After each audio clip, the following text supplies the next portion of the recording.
নমস্কাৰ মেথছ কেপিকে চেনেললৈ আপোনাক স্বাগতম জনাইছো education makes us education destroy আস a gun will kill the terrorist but a education will kill the terrorism আমি এটা বন্দুকৰ দ্বাৰা আমি সন্ত্ৰাসবাদী হত্যা কৰিব পাৰো কিন্তু আমি শিক্ষাৰ দ্বাৰা সন্ত্ৰাসবাদটোক আমি হত্যা কৰিব পাৰো এটা পিপল এটা মানুহে যদি হৰে এখন কিতাপ লৈ যদি ঘুৰে তো কিতাপৰ সহজতে হৈ হৰে আগবাঢ়ি যাব বিচাৰে তো এটা পেছা মানুহ নহয় তো নিজৰ নামটো হৰে সোণালী হাতৰ আখৰে ইতিহাসত হস্তক্ষেপ কৰিব পাৰিব আমি সদায় যদি এখন কিতাপৰ সহজতে হৈ আগবাঢ়িব পাৰো এই আমিও সাকসেস হ'ব পাৰিম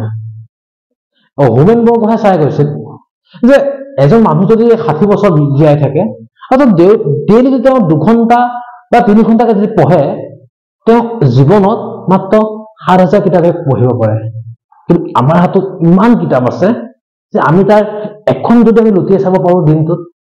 তে আমি তাৰ পৰা কিমানখিনি জ্ঞান লভিব পাৰো বৰ্তমান যান্ত্ৰিকতাৰ যুগত আমি ইমানই ব্যস্ত হৈ পৰিছো যে আমি কিতাপৰ প্ৰতি আমি হাতঘাতৰ মানে আতৰত থাকিব লগা হৈছে আমি সকলোৱে কিতাপৰ সহজতে হৈ আগবাঢ়োচোন এদিন নহয় এদিন আমি সাকসেস হ'মেই কিতাপৰ পৰা লাভ কৰা জ্ঞানে আমাক আমাৰ উত্তৰণত যথেষ্টখিনি সহায় কৰিব সকলোৰে প্ৰতি আহ্বান আমি কিতাপৰ সৈতে সহজতে হৈ আগবাঢ়িব লাগে আমি আজি আৰম্ভ কৰো ক্লাস 9 ৰ আমাৰ 4 নম্বৰ চেপ্টাৰটো দুটা চলকযুক্ত ৰৈখিক সমীকৰণ দুটা চলকযুক্ত ৰৈখিক সমীকৰণ মানে কি আছে জানেনে আমি এটা যদি এটা চলক বুলি কলে কি বুঝো এটা চলক মানে হৈছে এটা বস্তু চাব কেনেকুৱা যে x + 5 = 0 এতিয়া ইয়াত যদি মই চাবলৈ যাও যে x ৰ ভ্যালু কিমান হ'ব -5 ঠিক আছে এতিয়া এই x টো হৈছে চলক তাত তো আননোন ভেৰিয়েবল x আছে আৰু এই পাৱাৰটো কিমান আছে মানে ওপৰত পাৱাৰ কিমান আছে 1 সো ই কি হৈ গ'ল এটা চলকযুক্ত ৰৈখিক সমীকৰণ যদি মই ইয়াত y এটা লগাই দিও তেতিয়া ই কি হৈ গ'ল দুটা আহি গ'ল নে x আৰু y দুটা আহি গ'ল আননোন ভেৰিয়েবল সো ই কি হ'ব দুটা চলকযুক্ত ৰৈখিক সমীকৰণ কিহৰ কাৰণে হৈছে বিকজ পাৱাৰটো আমি কি লিখিছো ইয়াত 1 লিখিছো ঠিক আছে এটো এটা বস্তু চাব যেতিয়া মই আপোনাক ইয়াত x + 5 = মই 0 দিছিলো আপোনাক মই কি কৈছিলে যে x ৰ ভ্যালুটো হৈছে -5 মানে -5 ৰ কাৰণে এই ইকুৱেশনটো কি হৈছে স্যাটিসফাইড হৈছে বাট মই যদি এনেকে লিখো x + y = হৈছে 3 এটা আপোনাক মোক এটা আনসাৰ ক'ব পাৰিবনে আনসাৰটো কি হ'ব 1 + 2 = 3 কোনে ক'ব 2 + 1 = 3 কোনে ক'ব -1 + 4 = 3 হয় কোনে ক'ব -2 + 5 = 3 প্ৰত্যেকৰ কাৰণে প্ৰত্যেকৰ মেন্টালিটিৰ কাৰণে প্ৰত্যেকৰ মানসিকতাৰ কাৰণে প্ৰত্যেকটো আনসাৰ আমাৰ বেলেগ বেলেগ ওলাই আছে আমি সেই কাৰণে ইয়াত কি কয় দুটা চলকযুক্ত ৰৈখিক সমীকৰণ আৰু আমি কি কৰিব পাৰো জানানে ইয়াৰ আনসাৰটো আমি কি পাওঁ কোন নিৰ্দিষ্ট আমি এটা আনসাৰ নাপাওঁ তাকে আমি কি বুলি কওঁ অসীম সংখ্যক বুলি কওঁ অসীম সংখ্যক আৰু এটো হৈছে অদ্বিতীয় সমাধান অদ্বিতীয় তাৰ আমাৰ কোনো দ্বিতীয়জন অদ্বিতীয় সমাধান অদ্বিতীয় ঠিক আছে এটো ৰিজাল্ট এটাই কিন্তু ইয়াৰ ৰিজাল্টটো কি হৈছে ইয়াৰ ৰিজাল্টটো হৈছে আমি যথেষ্টখিনি আমি পাইলাম আজি আমি এই চেপ্টাৰটো আলোচনা কৰিম এই কনসেপ্টটো আমি এই এটা চলকযুক্ত ৰৈখিক সমীকৰণ আমি কনসেপ্টটো আলোচনা নকৰো তে ইয়াত আলোচনা কৰিবলগীয়া বিষয়টো আমাৰ এই ফৰ্মটো x + y = 3 এই উচ্চ জেনাৰেল ফৰ্মটো কি জানেনে জেনাৰেল ফৰ্মটো হৈছে যে ax + by + c = 0 এইটো হৈছে ৰৈখিক দুটা চলকযুক্ত ৰৈখিক সমীকৰণৰ জেনাৰেল ফৰ্ম সাধাৰণ ফৰ্মটো ঠিক আছে এতিয়া আমি যদি চাবলৈ যাওঁ যে আমি যেতিয়া যিকোনো এটা আমি ইকুৱেশন বনাম ইকুৱেশন যদি বনাও তেতিয়া আমি কি লিখিম ইকুৱেশন যদি বনাও তেতিয়া আমি চাব 7x + 5y + 2 = 0 ইয়াত a ভ্যালু কিমান হ'ব a হ'ব মানে a কম্পেয়াৰ কৰকচোন x ৰ সৈতে কি লাগি আছে a x ৰ সৈতে কি লাগি আছে 7 তে a ভ্যালু কিমান হ'ব 7 তে মই যদি চাও b টো y ৰ সৈতে কি লাগি আছে b y ৰ সৈতে কি লাগি আছে 5 তে b ভ্যালুটো হ'ব 5 এ c টো আছে ইয়াত c টো আছে কিন্তু c কলে কি হ'ব 2 ঠিক আছে এতিয়া চাওক পজিটিভ নাম্বাৰ আছে কাৰণে মই তাক যেনেকে নাম্বাৰ আছে মই তেনেকে ইয়াত পুট কৰিছো যদি মোৰ নিগেটিভ থাকে তেতিয়া কি হ'ব নিগেটিভ থাকিলে একো চিন্তা কৰাৰ বিষয় নহয় যদি নিগেটিভ থাকে আমি ইয়াত নিগেটিভটো পুট কৰিম তে b = -2 -5 হ'ব যদি মোৰ -2 থাকে মই ইয়াত -2 দিম ঠিক আছে এই এনেদৰে আমি এটা সমীকৰণক আমি ax + by + c ফৰ্মুলা আমি কনভাৰ্ট কৰিব পাৰো ঠিক আছে ওকে আমি এতিয়া আমাৰ যি প্ৰথম আমাৰ অনুশীলনীটো আছে আমি ফাৰ্স্ট যেটো অনুশীলনী আছে আমি অনুশীলনীটো মাজত আমি আগবঢ়াম আমি উদাহৰণ 1 টোলে আমি আগবঢ়াম উদাহৰণ 1ত কি দিছে যেতিয়া এটা ফৰ্মত আমাক দিয়া হৈ আছে দ্বিঘাত সমীকৰণটো সৰি আমাৰ দুটা চলকযুক্তৰ ৰৈখিক সমীকৰণটো তে কি হ'বগৈ আমি তাক কিহত ফৰ্মত নিব লাগিব আমি তাক নিব লাগে ax + by + c = 0 এটা ইয়াত খুদিছে যে ইয়াৰ ফৰ্মটোত a b c ভ্যালু কি হ'ব খুদিছে উদাহৰণ 1 ইনে চাব ইয়াত কেনেকৈ হ'ব যদি মই প্ৰথমটো চাবলৈ যাওঁ তে ইয়াত যদি মই কম্পেয়াৰ কৰো ইনে চাব কি আছে গৈ 2x + 3y = 4.37 আছে হয়নে মোৰ ফৰ্মটোত কি আছিল ax + by + c = 0 equal to মই 0 বনাব লাগিব সো কি কৰিব লাগিব মই কনস্ট্যান্ট টাৰ্মটোক মই এফালে আনিব লাগিব তে কি হ'বগৈ 2x + 3y - 4.37 = 0 ঠিক আছে এটা ইয়াৰ পৰা মই কি লিখিব পাৰো a কিমান হ'ব a হ'ব 2 b কিমান হ'ব b হ'ব 3 c কিমান হ'ব -4.37 ঠিক আছে তে আমাৰ প্ৰথম কোৱেশ্চনটো আমাৰ ফৰ্মেটটো নিকলে মই ভিডিওটা লিখি দিলো ওকে এটো হল আমাৰ আনসাৰ আৰু এইবোৰ আনসাৰ আমি এমসিকিউ পাম ঠিক আছে আমি সেকেন্ডলৈ যাও 2 নম্বৰটো b নম্বৰটোলে কি দিয়া আছে x - 4 = √3y দিয়া হৈ আছে এটা সব যেহেতুকে আমি অঙ্কটো কৰোতে আমি কিহত নিব লাগে ax + by + c = 0 এই ইয়াতে সাকচন x টো আছে আৰু কনস্ট্যান্ট c টো আছে ইয়াত b পোরশনটো নাই আমি তাক ইয়ালে আনিব লাগিব ঠিক আছে এটা আমি কেনেকৈ আনিম x - √3y - 4 = 0 মাইনাস তো কি হৈছে যেতিয়া আমি ইকুয়েশনৰ সিটো সাইডৰ পৰা এটো সাইডলৈ লৈ আহিম তে কি হ'বগৈ মাইনাসত হ'ব ঠিক আছে ওকে এটা চাব ইয়াত a কেন হ'ব a হ'ব x ৰ লগত লাগি থাকাটো মানে x ৰ সহগটো কি লাগি আছে একো নাই হয়নে মানে কি 1 একো নাই মিন্স 1 কেন হ'ব 1 b কেন হ'বগৈ চাব y ৰ লগত লাগি থকা সংখ্যাটো y টো কি লাগি আছে √3 মই √3 টো দেখিলো কিন্তু এটা এটা বস্তু ভুল নকৰিব যে মই আগতে পজিটিভ থাকা কাৰণে মই ডাইৰেক্ট লিখি দিছিলো কিন্তু ইয়াত মই একো নাই কিয়া মই পজিটিভত লিখি দিম নহয় মাইনাস চিনডাল আছে নহয় মাইনাস চিনটা তাত বহাব লাগিব তে কি হ'বগৈ -√3 ঠিক আছে নেক্সট সি অপশনটো তে সি অপশনটো কি হ'বগৈ সব সি কি হয়গৈ ইয়াত কনস্ট্যান্ট টার্ম কি আছে 4 আছে তে কি হ'বগৈ -4 বুঝিব পাৰিছো কথাটো ওকে এটা আমি নেক্সট কুৱেশ্যনলৈ আহিছো সি নম্বৰ কুৱেশ্যনটোলৈ কি আছে সব 2x = y আছে এটো কি একেটা স্টাইলতে আমি ax + by + c = 0 পৰা বনাব লাগে তে কি হ'বগৈ মই বনাবলৈ যাও 2x - y = 0 এটা কনস্ট্যান্ট টার্ম থাকিব লাগিছিলে যেহেতুকে কনস্ট্যান্ট টার্ম নাই কিয়া সো কি হৈ আছে বস্তুটো 2x - y + 0 = 0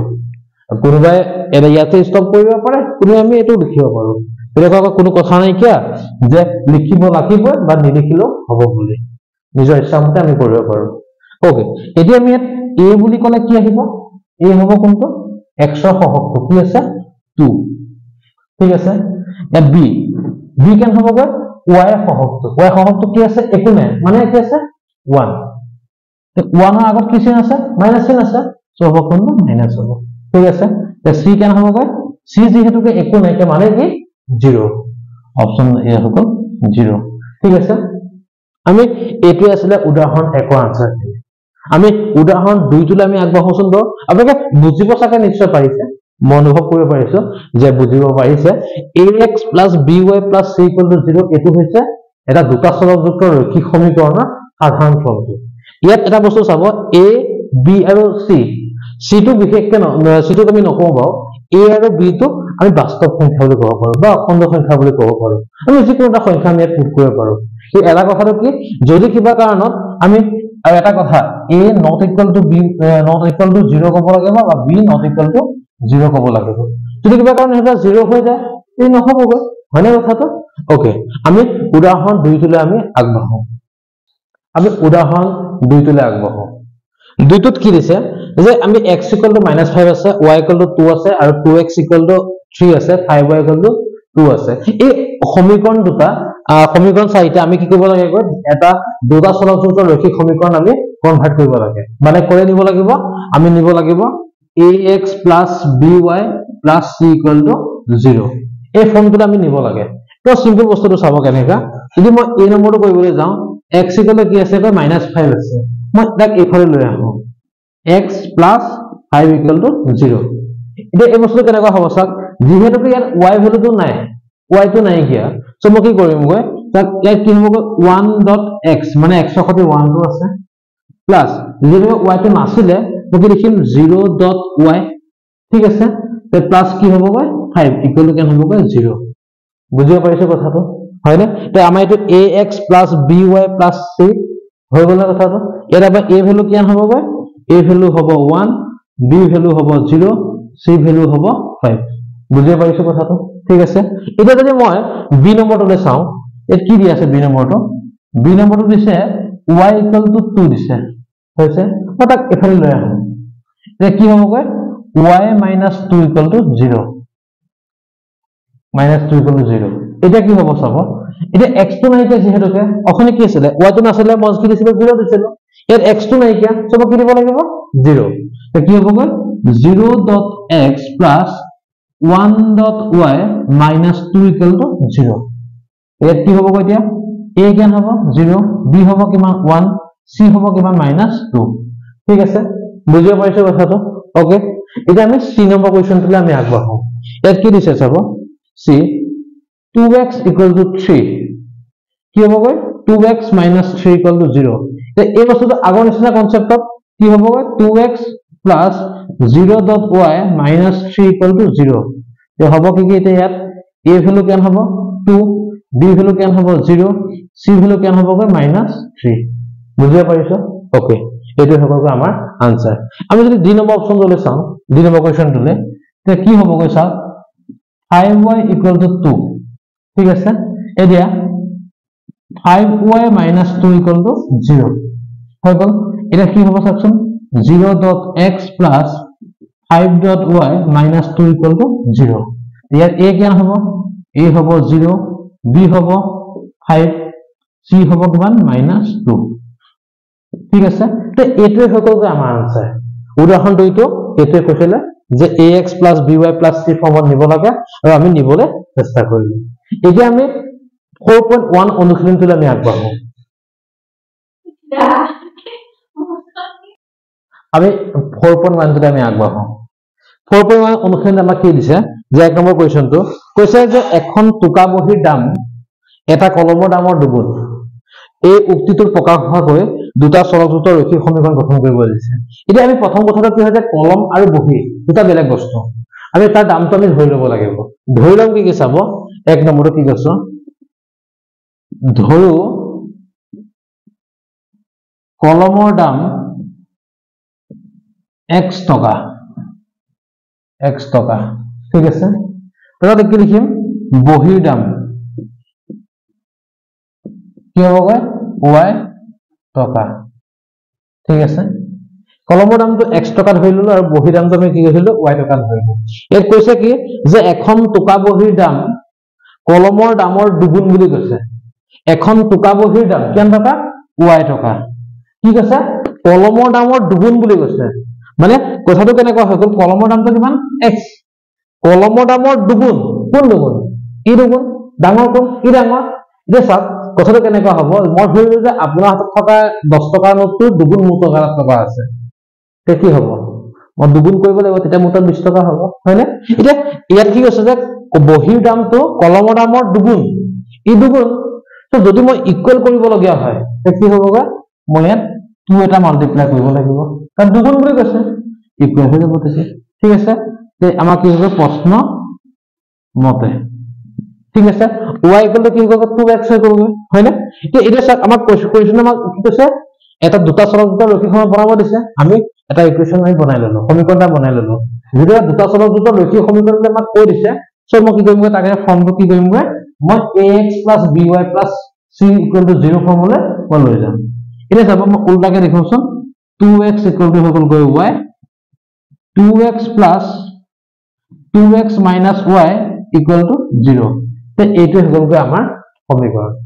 ঠিক আছে ইয়াত আমাৰ সলিউশন ওলাব বা এনেকা ধৰণৰ আমাৰ কিছুমান বস্তু ওলাই যাব আমি এফালৰ পৰা কৰা সময়ত আমি কৰিব পাৰিম যদি আমাক ক'ব যে তাৰ সলিউশনটো লাগে তাৰ সমাধানটো লাগে তেতিয়া আমি ইয়াৰ পৰা আনসাৰখিনি উলিয়াই আমি যাব পাৰিম ঠিক আছে আমি তেনেহ'লে 2 নম্বৰ কোৱেশ্চনটো আমি আগবাঢ়ো 2 নম্বৰ কোৱেশ্চন আমাক কি দিছে যে আমি এই ইকুৱেশ্যনটো এই ফৰ্মটো আমি ax + by + c লে আমি কনভাৰ্ট কৰিব লাগে একদম সিম্পল কথাটো চাব আমি কি আছিল যে 2x + 3y - 9.35 bar = 0 ঠিক আছে এর আমাৰ a কেন হ'ব গৈ a হ'ব 2 b হ'ব কিমান 3 c হ'ব কিমান -9.35 bar ঠিক আছে এটা যদি মই এটো কোৱেশ্চনলৈ যাও তে ইয়াৰ কি হ'ব গৈ চাব x - 1/5y মই এই 1/5y মই কথা সেপাৰেট কৰি দিছো মানে 5 আছে ইনটু y ঠিক আছে ওকে তে কি হ'ব গৈ -10 = হৈ গ'ল 0 তে কি হ'ব চাব ইয়াত a = হৈছে x ৰ সহগ কি আছে 1 b কেন আছে গৈ -1/5 c কেন আছে গৈ -10 ঠিক আছে তেনেকৈ আমি যদি এটো চাবলৈ যাও তেতিয়া কি হ'ব চাব যদি মই ইয়াত চাও -2x + 3y - 6 = 0 a কেন হ'ব গৈ -2 b হ'ব কিমান 3 c হ'ব কিমান -6 আমি বুজিব পাৰিছনে বাৰু মানে এটা কথা মনত ৰাখিলে হ'ল যে x ৰ সহগটো হৈছে a y সহগটো হৈছে b আৰু বাকি আমাৰ যেটো কনস্ট্যান্ট টার্ম থাকিব নাম্বার থাকিব তাক আমি c বুলি কৈ দিম ঠিক আছে তেনেকৈ এটা চাব হা এটা অথনিটো ঠিক আছিল বাট এটা এটো মই কেনেকৈ কৰিম এটো কেনেকৈ কৰিম জানানে x - 3y = 0 অলপ আগত মই কৈছিলো কথাটো যে আমি কি লিখা ইয়াত নাই কি আছে তাক আমি 0 বুলি ধৰি লব পাৰো বা আমি নধৰিব পাৰো ইয়াত a কেন হ'ব গৈ a হৈছে 1 b হৈছে -3 c হৈছে 0 আমি এক লিখি লব লাগে বা নললো আমাৰ কোনো ধৰণৰ কথা নাই ওকে নেক্সট কি হ'ব গৈ 2x + 5y = 0 তো ইয়াত a কেন হ'ব a হ'ব 2 b হ'ব 5 c হ'ব 0 ঠিক আছে যদি আমি এটোলে চাবলৈ যাও ইয়াত কি হ'ব গৈ চাও যে 2x + ইয়াত y টো নাই কিয়া হয়নে y টো যেহেতুকে নাই কিয়া তো মই কি দিব লাগিব 0.y বুলি মই দিব লাগিব +2 = হ'ব কিমান 0 তো এটা ইয়াত কেন হ'ব গৈ a = হৈ গ'ল 3 b = হৈ গ'ল 0 c = হ'ব কিমান 2 ঠিক আছে বুজিব পাৰিছো নেক্সট আহিলো মই এটো কোৱেশ্চন ইয়াত কি দি আছে চাব ইয়াত যেহেতুকে x টো নাই কিয়া মই কি লিখিম এতিয়া 0.x ঠিক আছে তো ইয়াত মই কি লিখিম গৈ 1.y -2 = হৈছে 0 ঠিক আছে এটা ইয়াত a কেন হ'ব গৈ a হৈছে গৈ 0 b হৈছে 1 c হৈছে -2 ঠিক আছে বুজিব পাৰিছো কথাটো নেক্সট লাষ্ট কোৱেশ্চনটো আছে স্যাৰ ইয়াত কি দিব লাগে মটা কোনটাকে লিখিম প্ৰথমতে 2x = হৈছে 5 2x - 5 = 0 এটা স্যার y টো নাই কিয়া কি হ'ব তেনে হলে 2x + 0.y - 5 = 0 ইয়াত a হ'ব কিমান 2 b হ'ব কিমান 0 c হ'ব কিমান -5 ঠিক আছে আমি বুজিব পাৰিছনে বাৰু এই অনুশীলনটো মেইন কনসেপ্টটো হৈছে যে ax + by + c = 0 এই কনসেপ্টটোতে গোটেই ম্যাথছখিনি আমি কৰিব পাৰিছো ঠিক আছে আমি ইয়াৰ পিছৰ অনুশীলনটো আমি আগবাঢ়ো আমি 4.2 অনুশীলনটো কৰাৰ আগতে আমি উদাহৰণ 3 টো আমি এবাৰ আলোচনা কৰি লওঁ উদাহৰণ 3 টো কি দিছে যে x + 2y = 6 এই সমীকৰণটোৰ চাৰিটা সমাধান উলিয়াব দিছে সমাধান মানে কেনেকুৱা হৈছে যে আমি ইয়াক সলিউশন কি কি আছে আমি এই সলিউশনটো লাগে তো এই সলিউশনটো কেনেকুৱা হ'ব মানে যে এটা পইণ্টটো ইয়াৰ স্যাটিসফাইড কি হৈছে এই চাব এটা কথা কেনেকুৱা আমি যেতিয়া সলভ কৰিব লগা হয় আমি এটা বস্তু কথা মনত ৰাখিব যেতিয়াকৈ দুটা চলক দুটা ৰৈখিক সমীকৰণ আমি দুটাৰ পৰা যিকোনো এটা আমি বাওঁ সাইডে ৰাখিম আৰু এটা মই সোঁ সাইডে ৰাখিম এতিয়া চাব যদি মই x equal to 6 minus 2y এতিয়া মই এক্সট্ৰা গেট ৰাখি ললো আৰু মই y পাৰ্টটোক মই সিটো সাইডে মই লৈ গলো এতিয়া কথাটো কেনেকুৱা হ'ব চাব যেতিয়া মই ইয়াক তেনেকৈ লৈ গলো মই ইয়াৰ এনেকৈ এটা বক্স বনাই লম বক্স বনাই ললো বক্স বনাই লগে লগে যেহেতুকে মোৰ চাৰিটা সমাধান বুলি কৈছে মই চাৰিটা ঘৰ বনাম মই চাৰিটা মানে ঘৰ বনাই ললো ইয়াত লিখিলো x ইয়াত লিখিলো মই y যেতিয়া মই এই ঘৰটো বনাই ললো যে ৰাইট সাইড এই লেফট সাইডে যেটো আছে এই ৰাইট সাইডে যেটো আছে যে y হয়নে বাৰু y টো আছে কি y জায়গাত মই কি লিখিম 0 1 2 3 4 5 6 আমি যেটো লিখিব পাৰো কিন্তু আমি কি লিখিম 0 1 2 3 এটা সব কথা কে দেখো আমি বহিখনৰ আমি কাখত আমি কি লিখিম যেতিয়া y = 0 y = যদি 0 হয় y = মই 0 পাতো তেতিয়াহলে কি হ'বগৈ তেতিয়াহলে x এর ভ্যালুটো কি হ'বগৈ 6 মাইনাস 2 y জায়গাত মই কি লিখিম 0 তো 0 হ'ব 0 হলে কি হ'বগৈ 6 মাইনাস 0 ইকুয়াল হ'বগৈ আমি কোন 6 আমাৰ আনসার কি হ'বগৈ 6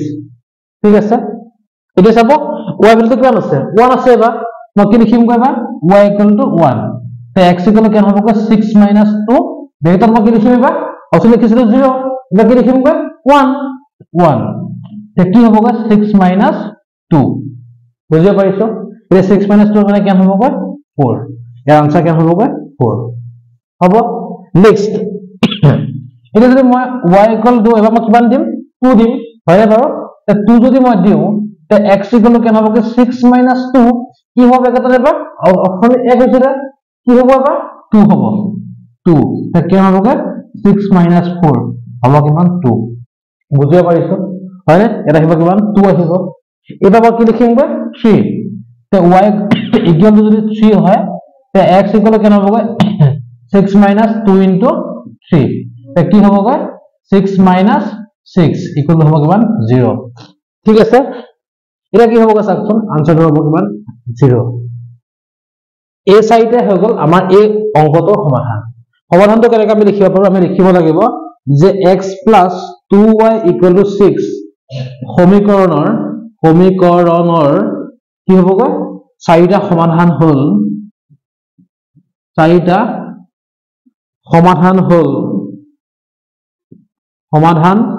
হল আমি ব্ৰেকেটত আমি যে আগৰ এই যেটো আমাৰ স্থানাংকত আমি যে চেপ্টাৰটো আছিল তাত আমি লিখি দিছিলো যে আমাৰ xy ভ্যালুটো কেনেকৈ লিখিব লাগে প্ৰথমতে কি লিখিব লাগে xy ভ্যালুটো সেকেন্ড আমি y ভ্যালুটো লিখিব লাগে তো তেনেকৈ যে আমি লিখিবলৈ যাও কি হ'বগৈ 6,0 নেক্সট কি হ'বগৈ 4,1 নেক্সট কি হ'বগৈ 2,2 নেক্সট হ'ব কিমান 0,3 তে এতিয়া এই সমীকৰণটোৰ সমাধান চাৰিটা হৈ গলগৈ 60 41 22 03 তে এইটো হৈ গলগৈ আমাৰ এই সমীকৰণটোৰ চাৰিটা সমাধান ঠিক আছে আমি উদাহৰণ 4 টোলে আমি আগবাঢ়ো উদাহৰণ 4 টোলে আমি আগবাঢ়ো উদাহৰণ 4 টো কি দিছে যে এই সমীকৰণ কেইটাৰ প্ৰত্যেকৰে দুটাকৈ সমাধান আমাক উলিয়াব দিছে এনে চাব কথাটো কেনেকৈ মই এক নম্বৰটো কৈ দিব বিচাৰিছো তে কি আছে 4x + 3y = 12 এই সমীকৰণটোত মই কি কৈছিলো যে আমি x আৰু y যিকোনো এটা আমি কি কৰিব লাগিব আমি রাইট সাইডলে নিব লাগিব এতিয়া আমি চাম এটা বস্তু চাব যোনটো মন যায় মই তাকে নিলে আমাৰ কাৰণে ইজি হয় কিন্তু এটা বস্তু চাব সদায় আমি ইভেন নাম্বাৰটো আমি লেফট সাইডে ৰাখিব লাগে তেতিয়া আমাৰ ইজি হয় অংকটো কৰিবলৈ তেও কি কৰিলোগৈ 4x মই ৰাখিলো 12 - 3y মই ললো ঠিক আছে এতিয়া মোক কি লাগিব মোক লাগিব x তে কি হ'ব এটা যেহেতু 4 টো মাল্টিপ্লাই হৈ আছে ইফালে গলে কি হ'বগৈ ডিভাইড হ'ব তে কি হ'বগৈ 12 - 3y = কি হ'বগৈ ডিভাইড বাই কি হ'ব 4 দা আগৰ কনসেপ্টত কি হ'বগৈ আমি এটা বক্স বনাই ললো যেহেতু মোক দুটাকৈ সমাধান উলিয়াব দিছে মই কি কৰিমগৈ মই ইয়াত দুটা ঘৰ বনাম এই কি লিখিছো এটা লিখিছো x এটা লিখিছো y মই কৈছিলো যে রাইট সাইডে কি আছে y আছে তো রাইট সাইডে যেহেতু y আছে তো মই কি কৰিম y জায়গাত 0 1 2 3 আমি 0 দিব পাৰো কিন্তু মই কি দিম 0 আৰু 1 টো দিলে আমাৰ কাৰণে ইজি হ'ব সো কি হ'বগৈ চাওক মই দিলো 0 ইয়াত দিলো কিমান দিলো মই 1 দিলো ওকে এতিয়া আমি কাখত আমি কেনেকৈ কৰি চামগৈ যে আমি y = যদি 0 বহাও তেহলে x = কিমান হ'বগৈ 12 - 3 ব্ৰেকেটত হ'ব কিমান 0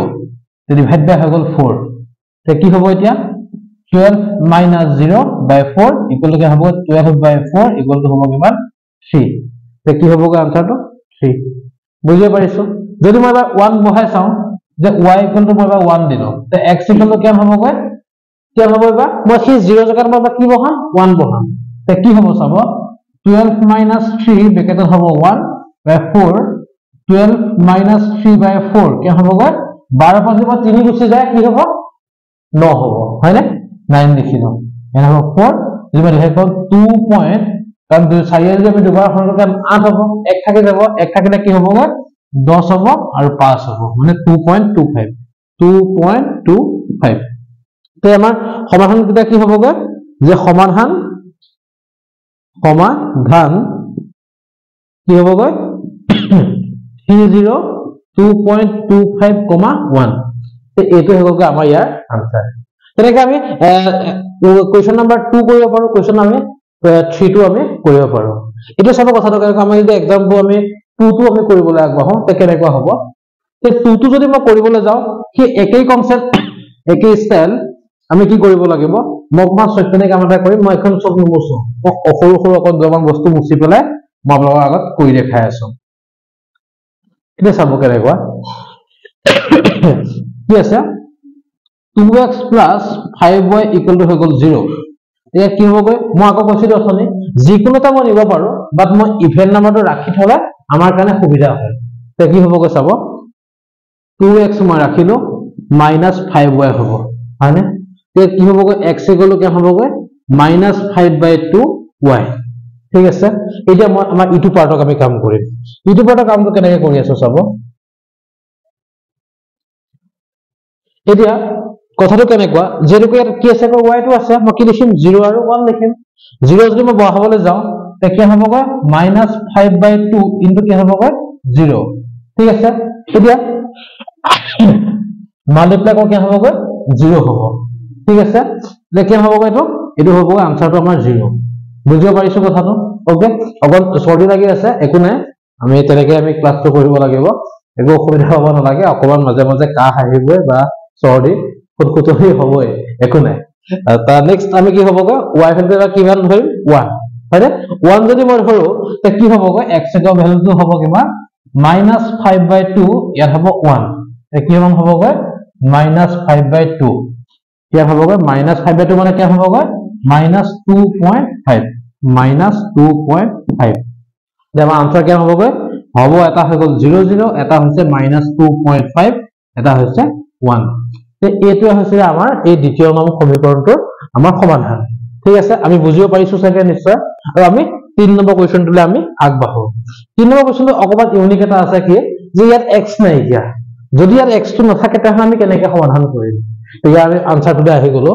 ইয়াৰ আনসাৰটো কেনেকুৱা হ'ব চাব ইয়াত আনসাৰটো কি হ'বগৈ দুটা বস্তুটো যেহেতুকে x টো নাই x যদি নাথাকে মই প্ৰথম মই ভিডিওটো ষ্টাৰ্টিং হওঁতে মই কৈছিলো দুবাৰ কথা যে এটা চলকযুক্ত আৰু ৰৈখিক সমীকৰণ বা দুটা চলকযুক্ত ৰৈখিক সমীকৰণ ডিফাৰেন্স এটা আছে ডিফাৰেন্সটো কেনেকুৱা হয় জানো আমি এতিয়া দেখাব বিচাৰিছো 3y plus 4 equal to হৈ গল 0 তে এটো কি হৈ আছে আননোন ভেৰিয়েবল কি এটা y ই এটা চলকযুক্ত ৰৈখিক সমীকৰণ হৈ আছে ইয়াৰ কাৰণে কি হ'বগৈ 3y মই ৰাখিলো মই 4 টো মই সিফালে লৈ গলো হ'ব কিমান -4 যদি মই ইয়াত y টো দিও এবাৰ তে কি হ'বগৈ -4/3 তে ইয়াত যেহেতুকে ইয়াত অন্য কোনো সংখ্যা নাই ইয়াৰ সমাধানটো আমাৰ এটাই হ'ব আৰু মই কৈছিলো যে এটা চলকযুক্ত ৰৈখিক সমীকৰণৰ সমাধান সদায় এটাই হয় এই দুটা চলকযুক্ত ৰৈখিক সমীকৰণৰ সমাধান কিমানটা হয় অসীম এসোপাও হয় মানে আমি বহুত হিসাব কৰিব পাৰো তেনেকৈ আমি ইয়াৰ পৰা দুটাকে আমি হিসাব কৰি চালো কিন্তু ইয়াত কোনো ধৰণৰ আমি সংখ্যা আমি নাপাও তে এইটো আছে আমাৰ উদাহৰণ 4 অংক কেইটা আৰু আমি উদাহৰণ আৰু অনুশীলনী 4.2 টো আমি আমাৰ যেটো পাৰ্ট 2 ভিডিও আহিব আমি পাৰ্ট 2 ভিডিও আপোনালোকৰ সুবিধা হোৱাকৈ আমি আপলোড কৰিম আৰু ইমানখিনি সময় আপোনালোকৰ বহুমূলীয়া সময় পৰা আমাৰ এই ভিডিওটো চাই থকাৰ বাবে বহুত বহুত ধন্যবাদ জ্ঞাপন কৰিছো মাজে মাজে সৰ্টি লগাৰ বাবে হওক বা কাহৰ বাবে হওক অলপ অসুবিধা হৈছে তাৰ বাবে সকলোকে ক্ষমা বিচাৰিছো আমি পুনৰ অন্য এটা ভিডিওত আমি অন্য ইয়াৰ পিছৰ কোৱেশ্চনখিনি আমি সলভ কৰি পেলাই আপোনালোকৰ সুবিধা হোৱাকৈ আমি আপলোড কৰিম আৰু সকলোকে শুভেচ্ছা জ্ঞাপন কৰিছো আগন্তুক দিন যাতে সুকলমে পাৰ হয় আৰু পুনৰবাৰ এটা কথা কৈছো পঢ়া শুনাৰ লগত লাগি থাকিলে আমি আমাৰ নিজৰ জীৱনটো আমি বেলেগ ধৰণে সলাব পাৰো প্ৰত্যেক দিনাখন কিন্তু আমাৰ কম্পিটিশনটো বাঢ়ি গৈ আছে এইকাৰণে লোকত আনতকৈ অলপ নিজকে বেলেগ কৰিব পাৰিলে আমি সকলোতকৈ আগত থাকিব পাৰিম সকলোকে শুভেচ্ছা জ্ঞাপন কৰিছো পঢ়া শুনা কৰা আৰু আগুৱাই যোৱা ধন্যবাদ